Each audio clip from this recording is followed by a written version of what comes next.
Prions. Prière pour la République française. Dieu éternel, créateur et maître de l'univers, la force et la puissance t'appartiennent, par toi seul tout s'élève et tout s'affermit. Bénis et protège la République française et le peuple français. Ok, vous rêvez pas, vous venez juste de voir un imam, un prêtre et un rabbin commencer à prier ensemble. Au Crayon, ça faisait un moment qu'on voulait vous proposer d'avoir les 3 représentants des religions monothéistes autour d'une même table. Dans cette vidéo, donc, les 3 représentants religieux vont se poser une question fondamentale. Est-ce qu'il fait bon d'être religieux aujourd'hui en France? Je vous laisse, bonne vidéo. J'ai déjà rencontré un fidèle plus croyant que moi. Vécu. Vécu. Oui, ça, moi, ça me surprend toujours parce que, en étant prêtre, je sais pas, il y a des jours, je prie peut-être 1h30 par jour, d'autres, quand c'est un peu plus privilégié, peut-être 3 heures. Et des fois, j'apprends à découvrir certains de mes paroissiens ou des gens qui sont de passage. Et je suis halluciné de voir qu'il y en a mais qui réussissent à passer leur journée à prier. Certains qui sont artisans ou ouvriers, et ils arrivent à vraiment rester dans cet état de prière tout le temps. Alors que nous, des fois, quand on rencontre du monde, quand on gère des affaires, on déconnecte plus facilement de cette relation transcendante. Et donc ça, je suis toujours ébahi de voir des personnes qu'on n'aurait pas soupçonnées, mais qui ont un rayonnement et qui prient sûrement bien plus que moi. Très heureux d'être là aujourd'hui pour cette rencontre, parce que je crois que ça fait du bien à notre époque de pouvoir vivre des moments de rencontre fraternelle comme celui-là. Ça fait maintenant 2 ans que je suis un petit peu connu sur les réseaux sociaux, et où je suis vraiment heureux de voir à quel point les gens s'intéressent aux questions de sens, à ce que sont les grandes questions de notre existence, et à quel point le besoin de spirituel, de transcendance est prégnant chez nos contemporains, et peut-être des fois trop difficile à récolter, à trouver toutes ces réponses aux interrogations qu'on peut avoir. Et donc je suis heureux qu'aujourd'hui on laisse un petit peu plus de place à la foi monothéiste pour pouvoir s'exprimer et peut-être toucher le cœur de certains. J'ai été élevé dans la foi. Vécu. Pas vraiment. Un fidèle a déjà pensé que je pouvais résoudre tous ses problèmes. Vécu. Vécu. Au niveau de la Grande Mosquée de Paris, au moment du début du Covid, beaucoup de fidèles se sont précipités dans les lieux de culte, et notamment dans les lieux de culte musulmans, dans les mosquées, parce qu'on considérait que ce virus qu'on ne connaissait pas, qui venait brutalement modifier notre vie de tous les jours, qu'arrivé à la mosquée, le virus s'arrêterait. Et des gens très bien, qui sont des gens rationnels, qui considéraient qu'il était pratiquement impossible qu'il nous arrive quoi que ce soit dans un lieu de culte. Alors, je ne pense pas que ça soit lié simplement à l'islam, mais dans toute l'histoire, même en France, lorsqu'il y avait des bombardements, on allait se cacher dans une église à l'époque. Le lieu de culte est toujours un lieu de refuge. Je sais aujourd'hui que des 3 religions monothéistes, l'islam pose beaucoup de questionnements. Quelle est sa place dans la société française? Est-ce que l'islam est une religion de violence? Est-ce que c'est une religion qui ne peut pas être acceptée dans la société française, et notamment les jeunes qui se posent beaucoup de questions? Donc j'espère pouvoir très modestement aujourd'hui essayer de répondre aux questions qui sont dans, je dirais, l'esprit de nombreuses personnes, et en tout cas celles qui ne connaissent pas bien la religion musulmane. Mais c'est pas une thérapie, la religion.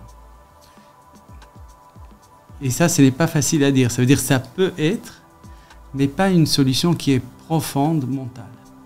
Ça fait 21 ans que je suis rabbin. Puis depuis 13 ans, je suis le rabbin de la grande synagogue de Paris. J'ai eu du mal à faire comprendre ma foi à mes proches. Pas vécu. Vécu. Pas vécu. On m'a déjà mal regardé ou mal parlé à cause de ma foi. Vécu. Vécu. Vécu. J'ai rencontré des personnes qui voulaient faire du mal à d'autres au nom de Dieu. Pas vécu. Vécu. Vécu. Un fidèle m'a déjà confié avoir commis un crime. Non vécu. Non vécu. Non vécu. J'ai déjà fait l'expérience de phénomènes surnaturels. Vécu. Vécu. La vie. Vécu. J'ai failli quitter la religion. Pas vécu. Pas vécu. Pas vécu. Des politiques ont déjà essayé d'utiliser mon influence sur mes fidèles à leur fin. Pas vécu. Pas vécu. Pas vécu. Vous aviez évoqué l'idée que les gens, justement, ils croyaient que dans la mosquée, ils allaient être protégés. Est-ce qu'aujourd'hui, il y a beaucoup trop de superstitions encore chez les fidèles dans les religions? Je considère que les fidèles ne sont pas dupes. Ils ont, de manière irrationnelle, une croyance en quelque chose. C'est une relation verticale qu'ils ont. Et à ce titre-là, ils ne tombent pas dans la superstition. La superstition, à mon avis, c'est plutôt en marge de ce qu'est notre foi. Parce que la superstition devient presque, je dirais, une adoration en quelque chose qui est en dehors de Dieu. Bien évidemment que l'islam est traversé par des expériences de superstition. Il y a beaucoup de personnes qui font commerce de l'aspect de la superstition. On sait très bien que en parallèle, dans la périphérie d'une religion, il y a toujours des charlatans qui viennent pour essayer. Et puis, nous avons beaucoup combattu ce qu'on a appelé la médecine dite prophétique. Parce qu'aujourd'hui, en France, dans certains marchés, il faut le dire, il y a de l'urine de chameau qui se vend à des prix exorbitants. C'est ce qu'on appelle la médecine dite prophétique. C'est-à-dire qu'à l'époque du prophète, donc, on utilisait ce genre de procédé. Oui, à l'époque, ça se faisait. Peut-être, mais aujourd'hui la médecine a évolué et il faut vivre avec son temps. C'est ce que les imams passent leur temps à dire lorsqu'ils font leur prêche, en disant que nous sommes aujourd'hui dans un monde où la médecine a fait des bons, vous allez à l'hôpital au lieu d'aller acheter de l'urine de chameau. Parfois, quand on rencontre le croyant de la rue, qu'il soit musulman, qu'il soit juif, qu'il soit chrétien, j'ai l'impression que des fois il a une connaissance tellement plus simple de notre foi et à chacun. Et pour le coup, peut-être confond-il un peu le magique et la réalité de ce que nous ont appris nos trois théologies différentes. Et moi, c'est vrai que c'est quelque chose où la superstition, ça me fait rebondir dans ma pensée avec la question de la formation de nos croyants, de nos fidèles, à quelque chose qui n'est peut-être pas binaire, permis, défendu, 0, 1, blanc, noir, mais l'intelligence de la foi. Et c'est vrai qu'aujourd'hui, j'ai l'impression que si on en rencontre certains qui sont un peu dans un commerce avec Dieu au niveau de tel remède, au niveau de telle quantité de prière, tel type de prière, c'est peut-être parce qu'on, enfin, je parle pour moi en premier, on n'a pas réussi à leur transmettre vraiment l'intelligence de la foi à travers ce que 1400 ans, 2000 ans et presque 3000 ans de théologie nous ont appris. Et pour le coup, oui, moi, je vais un peu dans cet angle-là sur la question de la superstition avec le besoin de la formation. La question, est-ce que je prie parce que j'attends un miracle ou j'ai pris parce que j'y crois en Dieu? La religion, de toutes les manières, je crois, est un concept très compliqué. Parce que, pour en rajouter un peu, on nous demande de faire des choses, de croire, pas pour tout de suite, mais pour l'au-delà. Nous, à chaque fois, dans nos prières, pour nous rassurer, on dit que vous avez aujourd'hui une vie peut-être misérable, mais c'est la vie que nous traversons, provisoirement, parce que autre chose nous attend lorsque nous irons vers notre Créateur. Et je crois que c'est là où le défi est encore plus important à relever, c'est que le miracle ne se fera pas maintenant. Si un jour il se fera dans un autre temps et dans un autre espace. Donc oui, c'est... Dans le judaïsme, le miracle se fera grâce à vous. Ça veut dire grâce à ce que vous allez faire pour vous-même. Et nous, c'est... Ne l'attends pas qu'il vienne tout seul. Nous, c'est grâce à vous et grâce aux chrétiens, puisque c'est Jésus qui vient annoncer pour les musulmans la fin du monde. Et donc le moment le plus important où on va passer d'une vie à une autre vie, et c'est là où on va être récompensé. Parce que la récompense n'est jamais immédiate. Alors on n'est pas dans du commerce, heureusement, oui, toujours. Mais en fait on est un peu dans les ventes à tempérament, on verra après, mais parce que ça serait quand même extraordinaire que si on prie beaucoup, le lendemain matin, on se lève, tous les mots que nous avions la veille se sont effacés. Je ne sais pas si à ce moment-là, nos religions continueront à exister. Parce qu'en réalité, la foi, c'est une forme de pari en quelque chose. Je crois en Dieu. Et cette croyance en Dieu, je prends le risque de croire en lui. J'ai vu le pape il n'y a pas très longtemps. Le pape n'est pas un homme comme les autres. Alors est-ce que c'est le fait qu'il soit pape, que vous arrivez comme ça dans son bureau, etc. Mais je ne crois pas. Parce que quand vous parlez avec lui, vous sentez quand même qu'on parle avec son cœur, qu'il y a quelque chose, peut-être qui, comme vous le dites depuis tout à l'heure, que le surnaturel, en fait, sans qu'on s'en rende compte, on le vit tous les jours. Moi, ma rencontre avec le pape a été quelque chose d'extraordinaire. Ça a été quelques instants que j'ai passé avec lui, alors qu'il n'est pas de la même religion que moi. Et pourtant, je l'ai considéré à la fois comme quelqu'un d'exceptionnel, mais en même temps comme un frère. C'est très intéressant ce que vous dites. Alors, moi, je suis comme vous, je pense qu'on va tous vers la même rencontre, la même relation, et qu'on a des héritages et des chemins différents, avec leur subtilité chacun, sûrement. Mais alors, à la fois, ça me fait poser une question, c'est que vous reconnaissez donc qu'à travers des témoignages humains, on voit la patte de Dieu dans les cœurs. Vous prenez l'exemple de l'abbé Pierre, du pape François. Et en même temps, si j'ai bien compris, et vraiment dites-moi si... vos prières visent toujours l'au-delà, ou des fois ça vous arrive de prier pour le quotidien. C'est que dans le début de votre propos, vous évoquiez beaucoup la question d'un pari pour l'au-delà. Et est-ce que, peut-être que moi je serais plus comme Moshe à penser que à travers ce qu'on vit aujourd'hui et la conversion que le Seigneur fait dans nos cœurs, on peut vivre le miracle dès aujourd'hui. On peut être un miracle pour les autres et offrir aux autres d'être des miracles. Et vous, peut-être, si j'ai bien compris, c'est plus centré sur l'après-vie. Alors, en fait, c'est pour dire, comme le disait Je Moshe, pense que vous pensez comme nous, mais il y a cette dimension que lorsque nous quittons ce monde, on laisse notre renommée. Ça veut dire qu'il est important que lorsque un homme y vit ici, nous sommes en passage, nous sommes dans un voyage. Dans les voyages, nous campons, nous continuons. Il y a un virage. C'est à nous de prendre la responsabilité dans ce voyage. Et ce qui est important, on sait qu'il y a la récompense dans le monde futur. On ne le connaît pas, mais nous croyons profondément dans ce monde futur. Et ce que nous faisons aujourd'hui va nous accompagner dans le monde futur. Et ce qui va rester dans ce monde, c'est les biens que nous avons faits. En fait, moi, quand j'ai abordé le sujet, c'était pour aller dans la suite de ce que disait Moshe, notamment sur l'espoir. D'accord. Cette notion d'espoir qui, en fait, fait, je dirais, ce qu'est notre religion. Et Moshe l'a bien présenté en parlant du passé et de l'avenir, lorsque vous parlez du libre arbitre. Parce qu'il y a le libre arbitre. Et en fait, la religion vient essayer d'organiser cette collectivité du libre arbitre, chaque fidèle faisant ce qu'il considère comme bien et mal, et la religion essaie de réguler tout cela.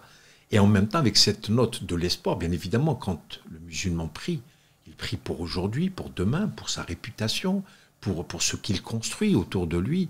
Et là, il y a plusieurs versets coraniques qui vous disent, lorsque vous agissez, éloignez-vous du blâmable, essayez de prendre que ce qui est moral, ce qui est bien pour vous et pour le reste de la collectivité, des autres humains.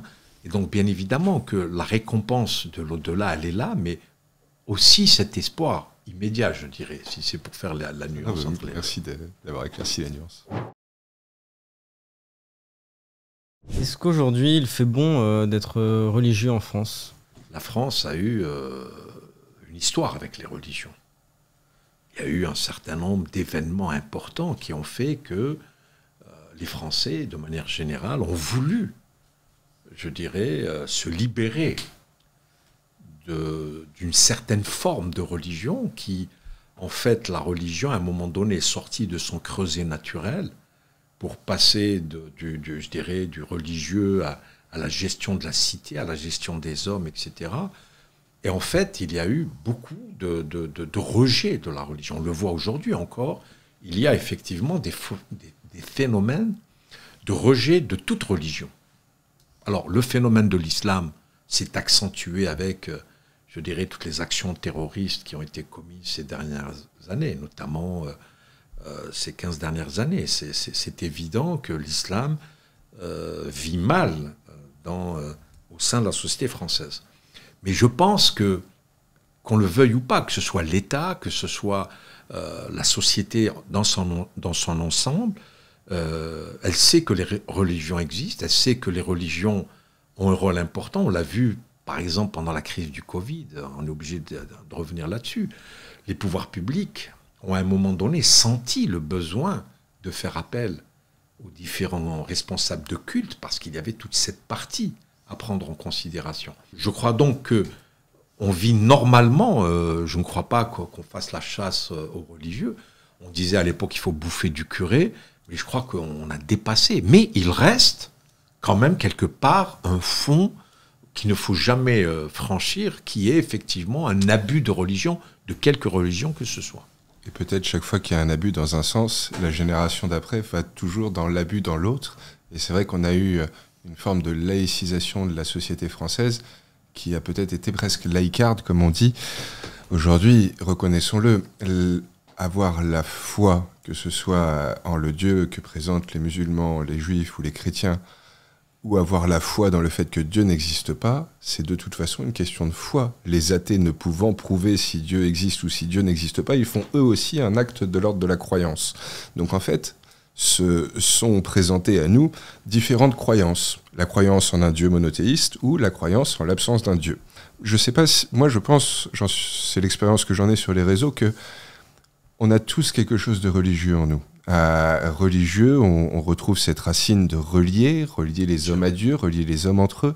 Et donc je crois qu'on a tous ça, mais seulement notre religion, nos trois religions sont toujours présentées sous des angles ou du scandale, la pédophilie, le terrorisme, ou bien des liens politiques, parce que on sait qu'il y a des mannes politiques, des mannes électorales phénoménales derrière telle communauté ou telle autre, ou l'aspect financier avec ce que ça peut avoir de galvaudé.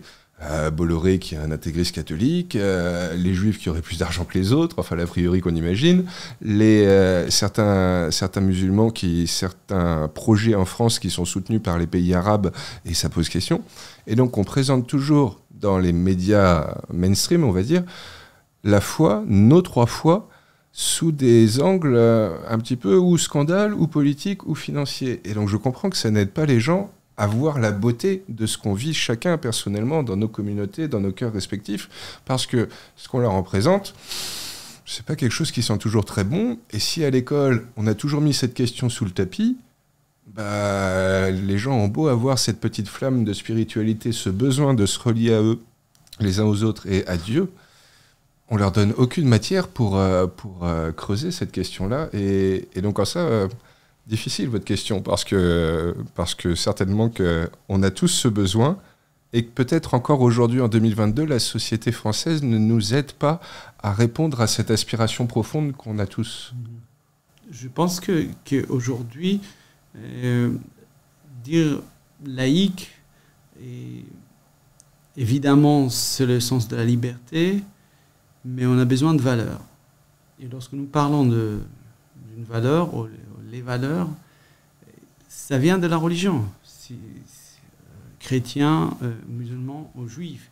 Et je pense que je ne vois pas vraiment autour de moi une révolte contre la religion. Et même les gens qui sont laïcs, ils se définissent comme laïcs, mais ils connaissent leur origine. Mais je pense que ça va nous donner une autre dimension morale si on a une religion. Oui, chrétien, musulman ou juif. C'est important. Pour moi, la société française est traumatisée par des siècles où la religion, quelle qu'elle soit, aujourd'hui c'est le tour de l'islam, vous pensez bien que je comprends parfaitement qu'on a peur de l'islam. Parce que, malheureusement, depuis le 11 septembre, l'islam est pratiquement toujours associé quelque part à la violence et à la mort. Et donc, c'est un travail qu'il faut faire pour expliquer que pour nous, musulmans, nous devons expliquer ce qui est réellement l'essence de la religion musulmane. Et donc, oui, les gens se disent, on le voit bien, dès qu'il y a un musulman qui s'exprime en dehors je dirais, de la sphère de la religion, tout de suite, on se pose des questions. Mais en même temps, la laïcité aussi, tout à l'heure, vous parliez des règles de la laïcité. La laïcité en elle-même est une valeur qui a mis à équidistance toutes les religions face au pouvoir politique. D'État. D'État. Oui. Et donc, si vous voulez, c'est quand même bien. Mais la laïcité, lorsqu'on arrive également, parce que la laïcité, ceux qui considèrent qu'ils sont des laïcs, parmi eux, certains dépassent cette frontière. Et on arrive à ce qu'on appelle le laïcisme, peut-être, ou des excès sur la laïcité, parce qu'effectivement, à un moment donné, comme on disait, cacher ce saint qu'on ne saurait voir, aujourd'hui, cacher cette religion qu'on ne saurait voir. Alors que aujourd'hui, lorsque la religion, parce que quand on nous dit la religion doit rester dans les lieux de culte, etc., la religion en elle-même, quelque part, elle a des expressions publiques. On voit très bien aujourd'hui, à la fin de l'année, avec décembre, etc., c'est un moment très important pour les chrétiens. Et si on ne laissait plus, je dirais, les cloches des églises sonner, alors que c'est une expression religieuse, qu'on le veuille ou pas, ben c'est une expression religieuse qui s'est fondue dans la société. Et ça, moi, je pense que on voit bien, et là, je suis d'accord avec Moshe, on n'est pas dans la rébellion, les religions doivent complètement, non pas disparaître, mais en tout cas, elles ne doivent pas être visibles. La preuve en est, c'est que l'expression du vêtement, aujourd'hui, quand on voit la polémique sur le voile, etc., en fait, c'est lorsque la religion commence à être visible sur la voie publique. Et ça devient insupportable, parce que nous sommes dans une société, en fait, multiculturelle. La preuve, c'est que je ne pense pas que dans beaucoup de pays, on puisse parler comme ça aussi librement entre nous. Et c'est ça aussi qui nous permet en France qu'on trouve un catholique, un juif et un musulman parler. Et beaucoup, moi, de gens me disent, mais on sent quand même qu'il y a énormément à la fois de respect, presque d'amitié. Respecter la croyance de l'autre ou la non-croyance de l'autre. C'est ça le message le plus important, parce que ça fait partie de la liberté du français. C'est-à-dire que ma liberté s'arrête au moment où ta liberté ou sa liberté commence. Et donc, le fait d'imposer, parce qu'on aura toujours l'impression, alors que l'histoire de la cloche, c'est-à-dire que on dit quand même que la France, c'est la fille aînée de l'Église. C'est-à-dire qu'on ne va pas aujourd'hui effacer toute cette histoire et dire oui, mais l'islam aussi, ça peut être... La France peut être la fille aînée de l'islam. Ça serait complètement stupide. Et donc, il ne faut pas faire ce genre de parallèle, parce que ce genre de comparaison, ce genre de parallèle peut poser des vraies problématiques. Ah oui, parce que l'Église catholique, aujourd'hui, une église, elle fait sonner les cloches. Donc moi, mosquée de Paris, je vais faire... Non. Ça ne peut pas marcher comme ça, parce que à ce moment-là, il n'y aurait pas cette intelligence. On a parlé, vous avez tout à l'heure, Mathieu, vous avez parlé de cette intelligence dans la foi, mais ça fait partie de nos intelligences. Il ne faut pas que notre égalité, elle soit totale à ce niveau-là, parce qu'il y a une histoire, il y a une sociologie. Il faut rappeler quand même que le village français, il y avait l'église au milieu du village. Je vais vous dire, non, mais maintenant, il faut que ce soit la mosquée, la synagogue et l'église. D'abord... Mes amis juifs qui ont toujours été dans la discrétion, ils n'accepteraient pas d'avoir une synagogue au milieu du village, et encore moins la mosquée. C'est l'histoire, ça fait partie de cette histoire, il faut continuer à l'accepter. De toute manière, le Conseil d'État a tranché sur cette question, on ne peut pas utiliser le muezzin, et je ne pense pas, très sincèrement, que les musulmans de France auraient un jour... à réclamer ce genre de... Il y a d'autres problématiques. Oui, par exemple, pour la nourriture. Aujourd'hui, effectivement, il y a la nourriture cachère, il y a la nourriture halal. Il faut tenir compte de ces différences. Mais en même temps, je n'ai pas l'intention d'imposer dans une cantine scolaire la nourriture halal. Simplement de ne pas obliger l'élève à manger du porc parce qu'il est de confession musulmane, point à la ligne. On lui donne je dirais un plat de substitution, ça suffit largement. Je crois qu'il faut... Et la grande majorité des musulmans ne sont pas dans ce type de protestation ou de vouloir imposer un certain nombre de choses. il y a des demandes, parce qu'effectivement, comme je disais tout à l'heure, on s'est assis, on est la dernière religion à s'être assis à la table de la République. On veut une place, on ne veut pas prendre la place de l'autre, et on ne veut pas également s'étaler totalement. Il y a une place qui est celle du musulman par rapport aux lois et règlements de ce pays, sans plus. André Malraux disait « Le XXIe siècle sera religieux ou ne sera pas ». Que pensez-vous de cette affirmation ? Cette citation de Malraux, je pense qu'elle pourrait être interprétée de bien des façons. Le XXIe siècle donc sera religieux ou ne sera pas. Et c'est vrai que face aux questions de l'homme qui se prend pour Dieu avec le transhumanisme, avec toutes les crises qu'on voit arriver et qui effraient les plus jeunes d'entre nous, hein, je suis toujours surpris quand je vais voir des jeunes de 15, 20, 25 ans qui ont du mal à se projeter des fois dans 30 ans. À quoi ressemblera la planète, à quoi ressemblera l'Europe, à quoi... Voilà, je pense que Malraux avait peut-être un côté un peu visionnaire comme ça, face aux crises qui se présentent à notre actualité aujourd'hui. Si l'homme n'a pas de réponse à ce besoin profond qu'il a en lui, de sens, de valeur, de confiance et d'espérance pour savoir dépasser toutes les difficultés, je suis convaincu qu'en 10 000 ans d'humanité, on a été capable d'habiter aussi bien dans la banquise très froide qu'au milieu du Sahara, dans des périodes de famine, des périodes d'épidémie, des périodes de guerre, et on est capable d'être heureux et d'avoir confiance en l'avenir et de toujours bâtir et bâtir du mieux, avec plus de valeur, avec plus d'humanité, plus de beauté. Et c'est vrai que face aujourd'hui à tout ce qu'on nous présente qui va mal, entre guillemets, je pense que nos 3 foi respectives, le religieux au sens large, peut être un vrai levier vers une humanité mieux vécue, mieux assumée, si elle a des tempêtes à traverser.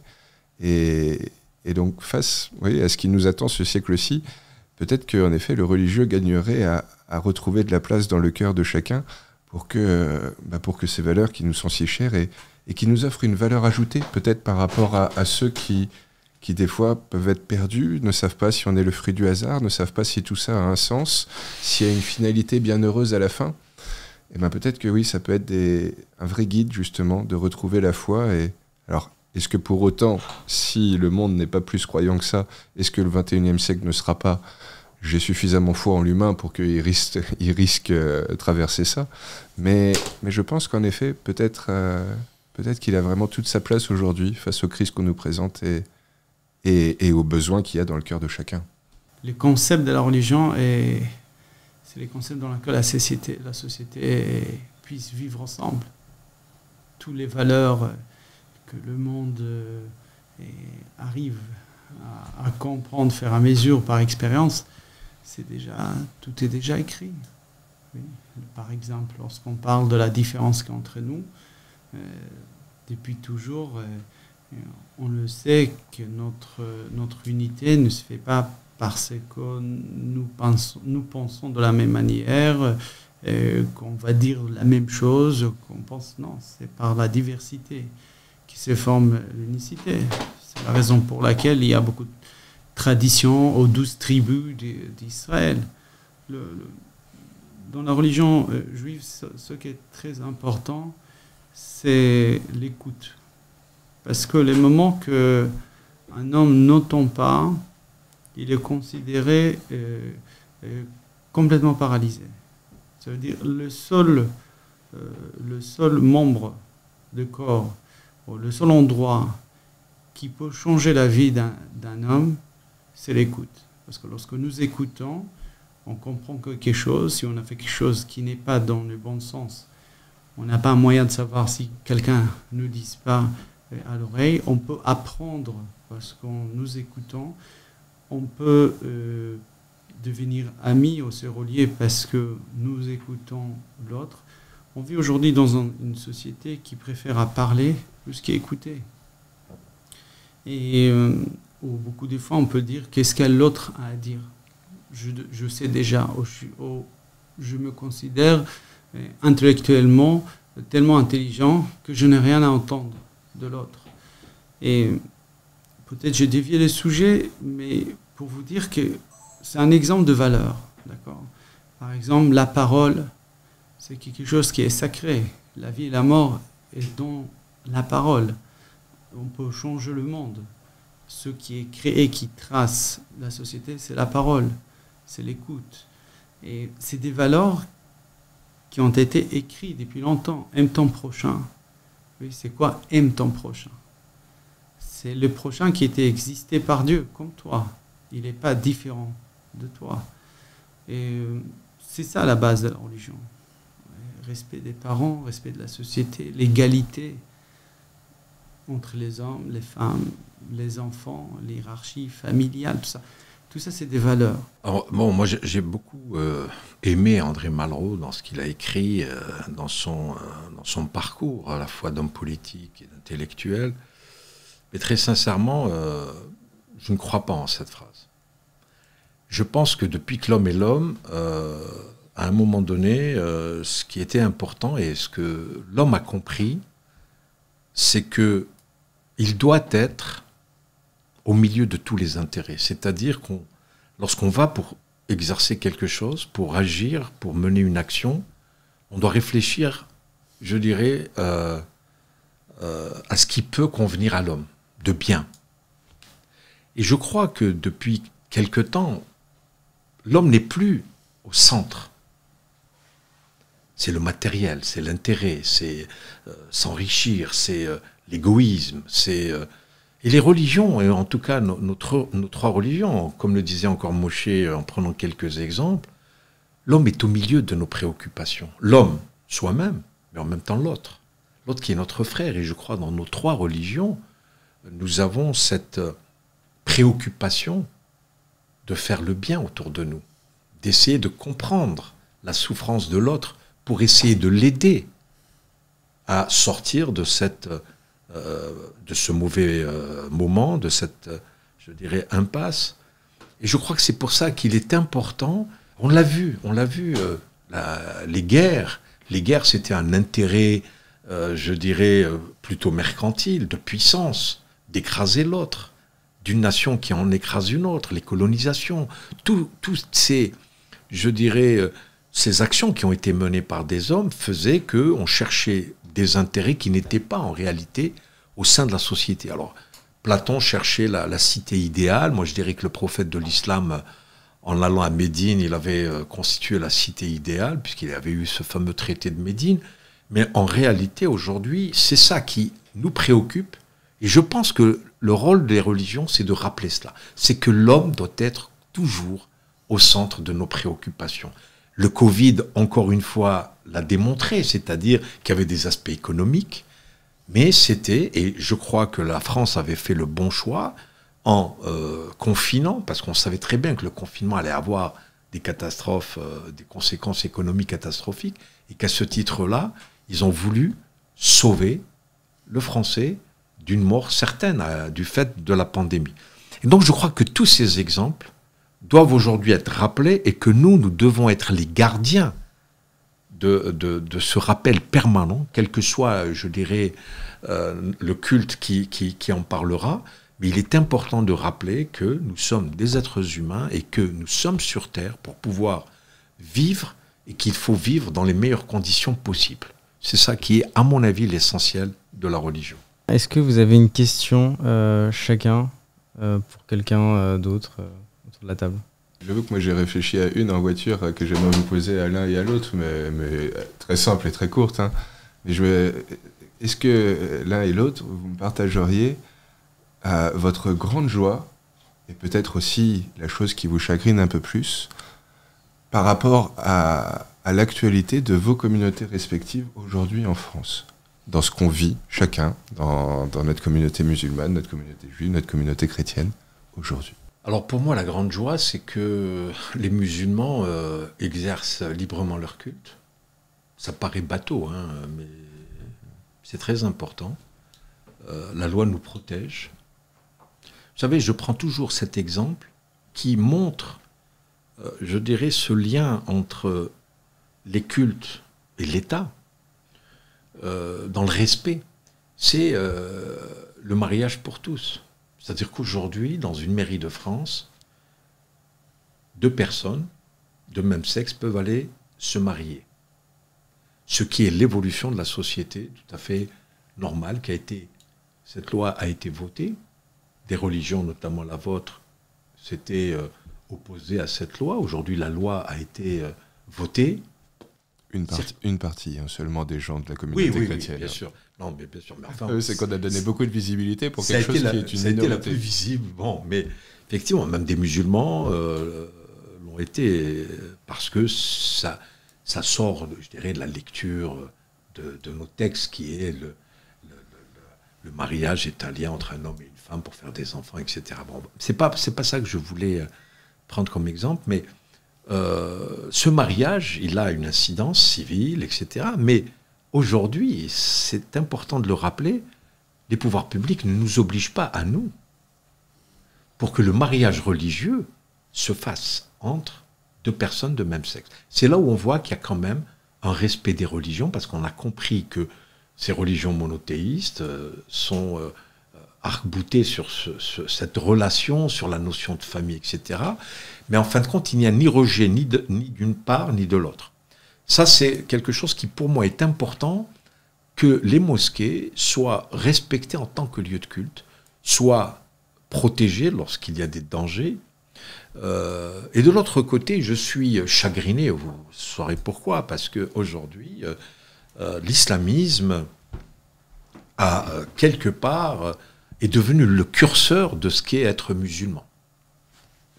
Et pour moi, ça m'attriste parce que il y a tout un mouvement qui fait que cet islamisme, qui est pour moi de l'islam politique, est un dévoiement de notre religion, qui fait qu'aujourd'hui, malheureusement, c'est cet islamisme qui est beaucoup plus visible que le musulman lambda qui vit comme un citoyen avec ses préoccupations de tous les jours, avec ses difficultés, et qui est je dirais, un fervent croyant dans sa propre foi, mais qui ne cherche pas à embêter les autres. Ça, c'est quelque chose qui m'attriste un peu.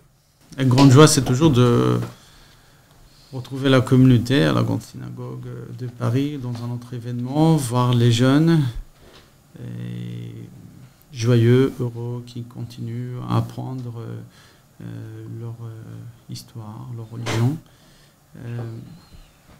C'est ça qui nous rend souvent heureux, de voir cette vie, cette continuité. Ce qui m'attriste, c'est que je pense qu'on a moins en moins de liberté d'être juif en France.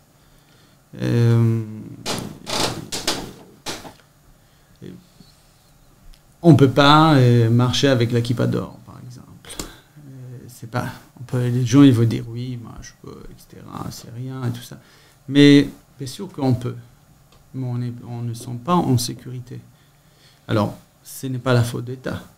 Parce que l'État émet tous les moyens. On a des gardes, on a des policiers dehors de la synagogue 24 heures sur 24. Sur 24, on a des protections, on a tout ce qu'il faut. Ce n'est pas ça, mais cette manque de liberté, ça me chagrine beaucoup. Et ce n'est pas quelque chose qui devait exister, de perdre cette liberté d'être soi-même. Je suis français, juif, qui doit sentir libre de sortir dehors, penser, parler. Penser, on parlait un peu librement, mais on ne peut pas... Par qui ? Par qui vous vous sentez menacé ? Hein ? Par qui vous vous sentez menacé ? C'est pas que... Je ne peux pas désigner maintenant, on doit... Shams a dit déjà que malheureusement, il y a l'islam intégristes qui sont installés en France et qui donnent cette mauvaise image. Ça peut être aussi l'extrême droite. Je ne sais pas, mais on est assez intelligent et prudent. Alors, ce n'est pas un père qui nous paralyse, parce qu'on est là, on est dehors, on parle. Oui, c'est pas ça. Mais il y a une manque de liberté. C'est ça qu'il faut dire, il y a une manque de liberté. Et c'est une réalité. Il y a des choses qui ont changé. Et il faut tirer la sonnette. Oui. Et Il y a 7 ans, on avait une habitude, depuis des dizaines d'années, d'avoir la visite d'écoles publiques à la Grande Synagogue de la Victoire. Les classes venaient une fois par an, mais il y avait énormément de visites. Ça veut dire ça pouvait être une dizaine ou quinzaine par semaine, d'accord, de toute école qui voulait connaître le judaïsme comme le christianisme ou l'islam. Et ça fait 7 ans qu'il n'y a plus d'école publique. Alors, ce n'est pas à cause de la laïcité, c'est parce qu'il y a des élèves dans la classe que les parents ne sont pas d'accord. Ne sont pas d'accord. Et les parents ne sont pas chrétiens. Alors, c'est dommage qu'on a tiré cette liberté dans l'école publique d'aller visiter les lieux du culte. Et je pense s'ils ne vont pas à la synagogue, ça veut dire qu'il y a une égalité, ils ne vont pas aller ni à la mosquée, ni à l'église. Il y a un rejet de toutes les religions aussi. Oui, alors cette liberté, c'est cette culture qu'on doit avoir, on doit connaître en France. C'est dommage. Et aujourd'hui, on a beaucoup des écoles privées qui viennent. Et on a beaucoup de projets avec le Muséum de France qui viennent d'universités ou d'écoles privées ou des étudiants qui sont en stage en France pour devenir imam. Et il y a des journées qui viennent à la synagogue où il y a aussi des visites des détenus des prisons qui on leur fait une journée de culte. Mais c'est dommage que nos enfants, ça veut dire la France de demain, n'ont pas cette faculté des 3 religions. Alors c'est ça qui m'attriste. Vraiment, merci à l'un et à l'autre d'avoir répondu avec autant de sincérité, parce qu'on sent que c'est des questions qui vous sont chères, cette question de se sentir pleinement libre comme tout le monde, cette question de ne pas avoir une image travestie, pour reprendre votre mot, par certains qui sont radicaux et qui ont peut-être mal compris. Et ça, j'aime bien, c'est qu'on retombe sur ce refrain qu'on a eu pendant toute notre discussion, sur la nécessité de remettre un peu les valeurs, et notamment la valeur homme, au centre, humanité, et le besoin de travailler notre fraternité entre nous dans la confiance, quoi, et non pas la défiance qui fait toujours le jeu de ceux qui ont peur de conduire leurs enfants à la synagogue, peur du reste du monde, et donc voilà, il faut être comme si pour pas risquer de tomber. Et non, ouais, merci vraiment pour l'humilité de vos réponses.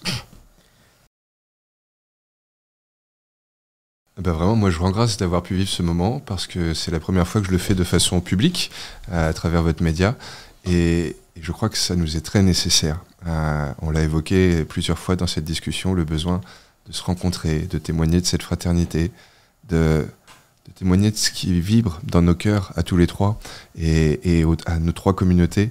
Et donc j'espère que cette expérience qui m'est offerte aujourd'hui, bien d'autres pourront la vivre, et moi-même peut-être à d'autres reprises, de toujours mieux nous enrichir de ce que nous sommes les uns et les autres, et de ce que nos traditions respectives, aussi bien dans ce qu'elles ont livré prophétiquement, mais aussi dans ce qu'elles ont livré par l'histoire de leur vie au sein de nos sociétés, et notamment en France, peuvent nous apprendre aujourd'hui. Et donc voilà, vraiment, merci de cette invitation et de ce moment qui m'a été offert de mieux vous rencontrer et donc mieux connaître Dieu à travers vos yeux. Je pense que c'est la parole qui peut libérer l'homme, et l'échange de paroles et d'écoute que nous avons vécu ensemble nous permettent à nous et ceux que nous regardent à mieux connaître les 3 religions et voir les points communs de l'humanité, et une envie profonde de s'enrichir l'un et l'autre. Notre différence, c'est notre richesse. Dans le monde où on est concentré sur les selfies, et le moi-même et le développement de soi, parce que toutes les librairies sont essentiellement remplies de livres, comment améliorer ma vie. Là, on voit que ce qui est important, c'est comment construire une société. Je pense que c'est très important aujourd'hui d'avoir dans notre conscience et le nous, N-O-U, N-O-U-S, nous, ensemble. Parce que on peut être ensemble avec le droit de penser différemment, mais avec un profond respect. Alors moi, je voudrais vraiment terminer par... D'abord, cette rencontre, pour moi, est un acte d'adoration. Un acte d'adoration de mon Dieu, d'Allah. Parce qu'il y a un verset coranique qui dit « Je vous ai créés différents des uns des autres pour que vous puissiez aller vers l'autre, le connaître, l'apprécier. Et lorsque vous reviendrez vers moi, je vous poserai la question sur ce que vous avez fait sur terre. » Je suis désolé par terminer par une note pareille, mais lorsque je vois qu'on tue un gamin, un juif, à Toulouse, parce qu'il est juif, je trouve que c'est abominable, que ce ne peut pas être humain. Et ça, il faut le dénoncer, mais en même temps, il faut que nous construisons ensemble cette fraternité, parce qu'on ne peut pas aujourd'hui, je dirais, ostraciser un homme ou une femme par sa race ou par sa religion. Moi, j'aurais aimé vous proposer, si vous êtes d'accord, et si ça vous paraît cohérent, qu'on ait peut-être tout simplement un petit moment de prière ensemble. Et je me dis que si on arrivait à montrer quelque chose de très simple, où il n'y a pas un prosélytisme particulier parmi les trois, mais juste 3 hommes, 3 frères qui se retrouvent et qui tournent leurs yeux vers leur Créateur, avec humilité. Et donc voilà, je ne sais pas si ça vous paraît envisageable. Alors moi, je suis d'accord sur la minute de silence qui nous permet à chacun de nous, dans son fort intérieur, d'avoir une pensée religieuse de sa religion. Mais moi, je pense que ça serait encore plus fort si nous pouvions... Alors, je suis tout à fait d'accord avec vous, Mathieu, mais en même temps, je voudrais passer un signe, parce que notre creuset commun, c'est la République. La prière pour la République, est en commun. Eh bien, prions. Prière pour la République française. Dieu éternel, créateur et maître de l'univers, la force et la puissance t'appartiennent, par toi seul tout s'élève et tout s'affermit. Bénis et protège la République française et le peuple français. Dieu éternel, éclaire ceux qui président aux destinées de l'État, afin qu'ils fassent régner dans notre pays la paix et la justice. Que la France vive heureuse et prospère, qu'elle soit forte et grande par l'union et la concorde, et conserve ainsi son rang glorieux au sein des nations. Que la France, berceau des droits de l'homme, défende en tout lieu et en tout temps le droit et la liberté. Que l'Éternel accorde sa protection et sa bénédiction à nos forces de l'ordre et à nos soldats qui s'engagent dans notre pays et partout dans le monde pour défendre la France et ses valeurs. Les forces morales, le courage et la ténacité qui les animent sont notre honneur. Accueille favorablement nos vœux, que les paroles de nos lèvres et les sentiments de notre cœur trouvent grâce devant toi, ô Éternel, notre Créateur et notre Libérateur. Amen. Amen.